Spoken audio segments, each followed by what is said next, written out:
In the year 385 CE, bearded black-robed Christian monks destroyed the temple of Athena in Syria's Palmyra. Those early Christians decapitated and chopped off the arms of the giant statue of Athena in the temple, which was later found and restored by archaeologists in today's era.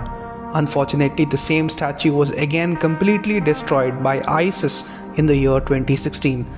This statue of the 1st century Roman general Germanicus was mutilated and a cross was carved onto its forehead, also by early Christians.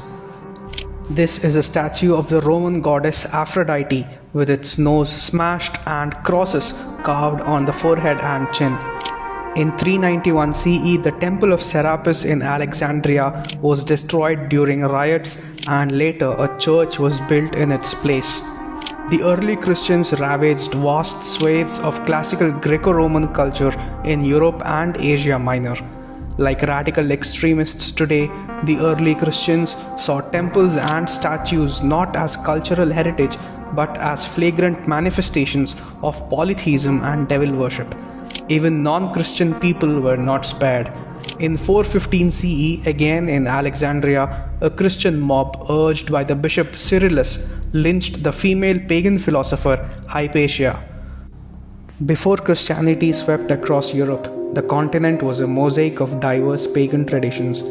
From the Norse gods worshipped in Scandinavia to the Celtic rituals of the British Isles to the Greek and Roman pantheon of deities, Europe was bursting with diversity.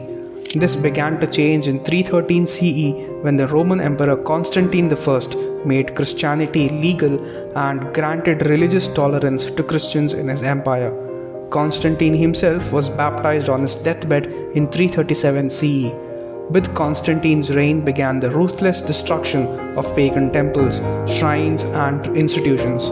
This continued for more than a century.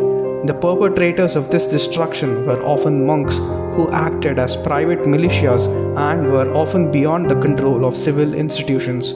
In 361 CE, Emperor Julian, known as Julian the Apostate, rejected Christianity as Rome's state religion and promoted the traditional practices of Greco-Roman polytheism, but this project failed with his early death at the age of 32 years.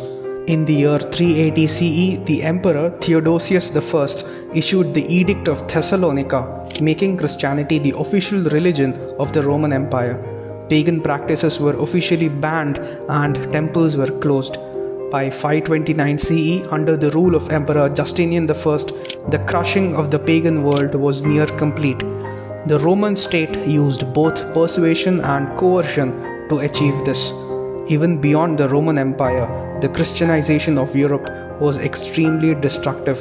The Holy Roman Emperor Charlemagne waged a 30-year-long war against the Saxon tribes, which included forced baptisms, mass executions, and the destruction of sacred sites. The massacre of Verdun in 782 CE, where 4,500 Saxons were executed for refusing to convert, is a grim reminder of Charlemagne's Christian brutality. Violence was an integral tool in spreading Christianity during this era. In Scandinavia, by the 11th century, kings like Olaf Tryggvason of Norway and Olaf II of Sweden used military campaigns and political pressure to enforce Christianity. Sacred groves were cut down, idols destroyed, and those who refused baptism faced exile or death. Through centuries of relentless violence, the destruction of sacred spaces, and the systematic banning of traditional practices, the pagan European civilization was dismantled. From the ashes of its vibrant cultural and spiritual heritage, Christian Europe arose, built upon foundations soaked in blood and intolerance. This transformation eradicated ancient traditions that had thrived for millennia.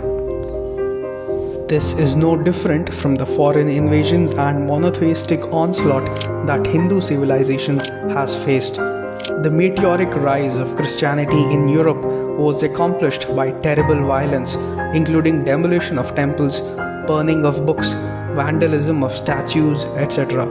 Much like what foreign invaders did in what is now Afghanistan and Pakistan, Christianity's rise caused the annihilation of the existing pagan traditions in Europe.